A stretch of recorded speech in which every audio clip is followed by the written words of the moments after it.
So yun, what's up mga paps? Good morning. Asa na ba tayo? Ginabi na tayo. Inumaga na pala tayo. Wait. Anong lugar na ba to? Anong lugar na ba to? Pamanihan tayo. 1,000 manihan. Pag nakakapunta talaga ako sa malalayong lugar mga paps, manihan ko, nilalakihan ko yan para sa mga solid followers ko yan.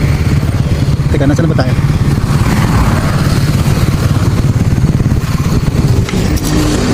Lang ah, hanapin ko na nasa na tayo.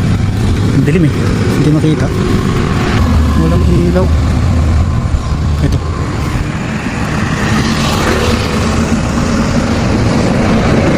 yan, dito na tayo sa Batangas mga paps.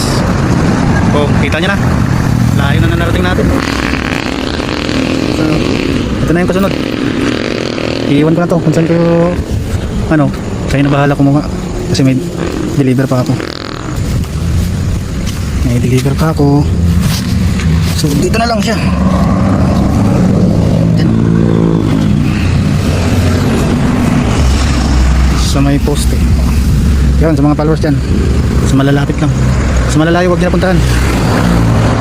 And peace out.